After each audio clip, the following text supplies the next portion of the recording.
जय हिंद दोस्तों। आपके अपने YouTube चैनल जीएस ज्ञान सरोवर में आपका स्वागत है। तो चलिए इस वीडियो में हम लोग भारतीय संविधान सभा के बारे में डिस्कस करते हैं। बेसिकली हम लोग इसमें देखेंगे कि जो भारतीय संविधान सभा है इसका गठन कैसे हुआ, कैसे बना और ये कब बना और किन लोगों के द्वारा बनाया गया। तो इस चीज़ का हम लोग इसमें अच्छे से डिस्कस करेंगे, जो कि प्रतियोगी परीक्षाओं की दृष्टि से बहुत ही महत्वपूर्ण है। इससे क्वेश्चन बनता ही बनता है। तो सबसे पहले संविधान सभा का गठन जुलाई 1946 में किया गया। भारतीय संविधान का निर्माण कैबिनेट मिशन की संस्तुति के आधार पर किया गया, यानी कि जो कैबिनेट मिशन बन के आई थी उसने ही ये रिकमेंड किया कि भारतीय संविधान बनना चाहिए। आगे देख लेते हैं। कैबिनेट मिशन में जो सदस्य थे वो 3 सदस्य थे। एक था क्रिप्स, एवी अलेक्जेंडर और लॉरेंस। और इस मिशन का जो लीडर था वो लॉरेंस ही था। तो एल से लीडर और एल से लॉरेंस, याद रहेगा। सर्वप्रथम स्वराज पार्टी ने 1924 ईस्वी में संविधान सभा का विचार प्रस्तुत किया, यानी कि जब अभी देश आज़ाद नहीं हुआ था उसी समय एक स्वराज पार्टी थी जिसने देश में संविधान बनाने की विचार प्रस्तुत किया था। आगे देख लेते हैं संविधान सभा में कुल कितने सदस्य थे। तो जब संविधान सभा का गठन हुआ उस समय 389 सदस्य थे।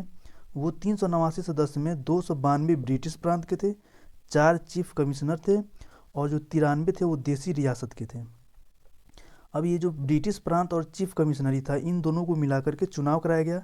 जो 296 सीट थे इसमें अब किसको कितना मिला देख लेते हैं। तो 208 कांग्रेस को मिला, यानी इसने सीट पे उसने विजय प्राप्त किया।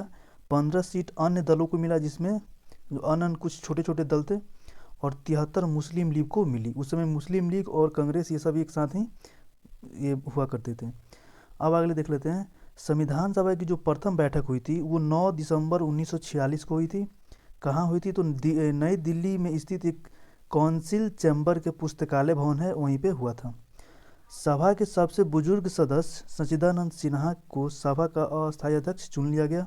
मुस्लिम लीग ने इसका बहिष्कार किया, यानी कि ये जो बैठक हुआ उस समय मुस्लिम लीग चाहता था कि पाकिस्तान अलग बने, इसलिए उसने इसका क्या किया, बहिष्कार किया।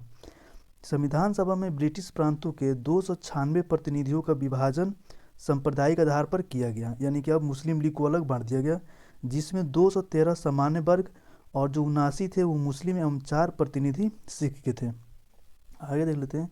पूरे संविधान सभा में 33 अनुसूचित जनजाति का सदस्य थे, जिसमें 15 महिला भी थी। हैदराबाद रियासत के प्रतिनिधि ने संविधान सभा में सम्मिलित नहीं हुए थे, यानी जो हैदराबाद के निजाम थे ये संविधान सभा में भाग नहीं लिए थे। संविधान सभा में प्रतिनिधित्व का अनुपात 10 लाख के व्यक्तियों पर एक सीट थी, ठीक है। यानी कि 10 लाख जितने भी जनसंख्या होती है तो 10 लाख पे एक व्यक्ति उसको प्रतिनिधित्व कर रहे थे। अब देख लेते हैं। 11 दिसंबर 1946 को डॉक्टर राजेंद्र प्रसाद को संविधान सभा का अस्थायी अध्यक्ष बनाया गया। पहले अस्थायी सच्चिदानंद सिन्हा थे और उसके बाद अस्थायी अध्यक्ष राजेंद्र प्रसाद को बनाया गया। संविधान सभा की कार्यवाही 13 दिसंबर 1946 ईस्वी को जवाहरलाल नेहरू द्वारा लाए गए उद्देश्य प्रस्ताव से प्रारंभ किया गया, यानी जो जवाहरलाल नेहरू थे वो एक उद्देश्य प्रस्ताव लाए थे, इसी से संविधान सभा का शुरुआत किया गया। 22 जनवरी 1947 ईस्वी को प्रस्तावना को स्वीकृति मिल गई, यानी कि प्रस्तावना ये जो संविधान सभा है वो उसकी स्वीकृति मिल गई कि अब इस पे ये बनना शुरू हो जाएगा। इसके बाद संविधान सभा ने संविधान निर्माण के लिए अनेक समितियों का गठन किया, जैसे संघ समिति हो गया, प्रांतीय समिति हो गया, प्रारूप समिति, संचालन समिति। ये मतलब कि 8-10 समितियां बनाई गई जो संविधान बनाने में काफ़ी हेल्प की है। अब देख लेते हैं। 29 अगस्त 1947 ईस्वी को प्रारूप समिति का गठन किया गया, जिसका अध्यक्ष डॉक्टर भीमराव अंबेडकर थे तथा अन्य सदस्य गोपाल स्वामी आयंकर, अल्लादी कृष्णमास्वामी अय्यर, कन्हैयालाल मणिलाल मुंशी, सैयद मोहम्मद सादुल्लाह, माधव राव, डीपी खेतान, जिनका डेथ हो गया तो उसके बाद में इनके जगह पे टीटी कृष्णाचारी को सदस्य बनाया गया। अब आगे देखते हैं कि 3 जून 1947 ईस्वी को देश का बंटवारा हो गया, ठीक है। जब देश का बंटवारा हो गया तो उस समय जो मुस्लिम लीग थी वो भी इसमें शामिल थी, लेकिन उसको अब जब देश बंटवारा हो गया तो वो अलग हो गई। तो जो अलग हुई तो उसको सीट कितना मिला उसको हम लोग देख लेते हैं इसमें। तो उस समय जो टोटल 324 सीट थी उसमें से 335 स्थानीय प्रांत से थी और जो 89 थी वो देसी रियासत से थी। देश विभाजन के बाद संविधान सभा का पुनर्गठन 31 अक्टूबर 1947 को किया गया और संविधान सभा का जो संविधान का जो प्रवचन हुआ था यानी वाचन, तो प्रथम जो वाचन हुआ था वो 4 नवंबर से 9 नवंबर 1948 तक हुआ था। दूसरा वाचन 15 नवंबर 1948 से 17 अक्टूबर 1949 तक चला था। और जो तीसरा वाचन था वो 14 नवंबर से 26 नवंबर 1949 तक चला था। संविधान को पारित करते समय 284 सदस्य उपस्थित थे। संविधान सभा की अंतिम बैठक 24 जनवरी 1950 को हुई थी। उसी समय डॉक्टर राजेंद्र प्रसाद को भारत का राष्ट्रपति चुन लिया गया और ये प्रथम राष्ट्रपति थे। सबसे लंबे समय तक रहने वाले भी राष्ट्रपति थे, 2 बार रहे थे। संविधान बनने में 2 वर्ष 11 महीना 18 दिन लगा। ये पूछा जाता है एग्जाम में, संविधान बनने में कितना समय लगा, तो 2 वर्ष 11 महीना 18 दिन। संविधान के प्रारूप पर 114 दिन बहस हुई थी, यानी जो संविधान का प्रारूप है इस पर बहस 114 दिन हुई थी। संविधान सभा द्वारा संविधान को 26 नवंबर 1949 को पारित कर दिया गया, यानी कि 26 नवंबर 1949 को संविधान बनकर तैयार था। जब संविधान बना तब उसमें 22 भाग, 395 अनुच्छेद और 8 अनुसूचियाँ थी। लेकिन अभी वर्तमान में संविधान में 22 भाग है और उसमें कुछ उपभाग जोड़ दिए गए हैं जो कि अब 25 तक हो गया है। और 395 अनुच्छेद है मूल रूप से, लेकिन उसमें भी ABCD करके यानी उसको उस उपभाग करके आज लगभग 445 के आसपास हो गई है और अनुसूचियाँ 12 है। संविधान को पूरे भारत में 26 जनवरी 1950 को लागू किया गया। देखिए दोस्तों, संविधान बन के तैयार था 26 नवंबर 1949 को, लेकिन 2 महीने बाद इसको लागू किया गया 26 जनवरी 1950 को। ये क्यों लागू किया गया, तो 26 जनवरी 1930 से ही हमारे देश के जितने भी स्वतंत्रता सेनानी हैं उन लोगों द्वारा भारत की स्वतंत्रता दिवस मनाते आ रहे थे।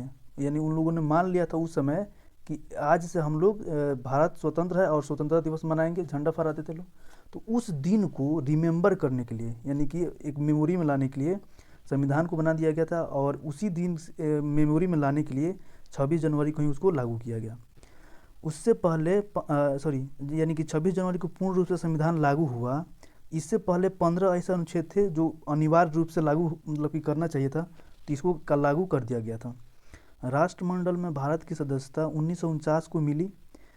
22 जुलाई 1947 को राष्ट्रीय ध्वज को अपनाया गया। जो अपना राष्ट्रीय ध्वज तिरंगा है, इसको 22 जुलाई 1947 को अपनाया गया।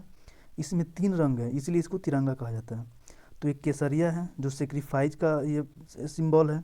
उसके बाद सफ़ेद वाइट ये शांति का प्रतीक है और हरा ये खुशहाली का प्रतीक है। इसमें एक चक्र होता है जो अशोक स्तंभ से लिया गया है। इसमें 24 तिलियाँ होती है, तो ये 24 तिलियाँ 24 घंटे का संकेत है। और ये चक्र जो है ये हमें संदेश देता है कि हमेशा हमें आगे बढ़ते रहना चाहिए। 24 जनवरी 1950 को राष्ट्रीय गान को अपनाया गया। राष्ट्रीय गान क्या है, तो जनगण मन है। इसको किसने लिखा था, तो रविंद्रनाथ टैगोर ने लिखे थे और इसको 52 सेकेंड में गाया जाता है।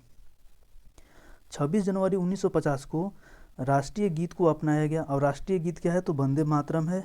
इसको बंकिम चंद्र चटर्जी ने लिखा था और ये जो राष्ट्रीय वंदे मातरम है इसको आनंद मठ उपन्यास से लिया गया था। एक उपन्यास था आनंद मठ, इसी से इसको लिया गया था। इसको गाने का समय है 65 सेकेंड। 65 सेकेंड में इसको गा लिया जाता है। आगे देख लेते हैं हम लोग। स्वतंत्र भारत, अब तो भारत स्वतंत्र हो गया था, तो जो पहला मंत्रिमंडल का गठन हुआ था तो उसमें कौन से नेता को कौन सी मिला गया पद मिला था उसको हम लोग देख लेते हैं।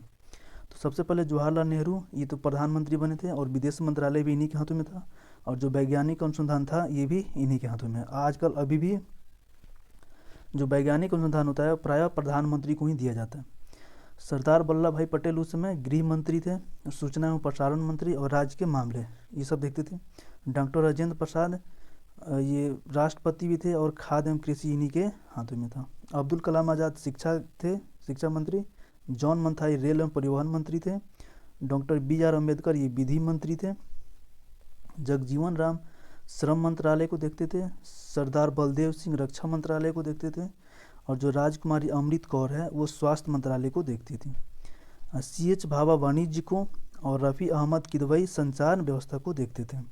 RK षणमुखम उस समय वित्त मंत्री थे। एग्जाम में पूछा जाता है हमेशा कि प्रथम वित्त मंत्री कौन थे, तो RK षणमुखम। और डॉक्टर श्यामा प्रसाद मुखर्जी उद्योग एवं आपूर्ति मंत्री थे। BN गौडगिल ये कार्य खनन और ऊर्जा मंत्रालय को संभालते थे।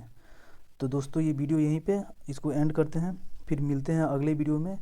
तो दोस्तों अगर आपको ये वीडियो अच्छा लगा हो तो प्लीज़ वीडियो को लाइक, शेयर और सब्सक्राइब कर दीजिए। मिलते हैं अगले वीडियो में। जय हिंद।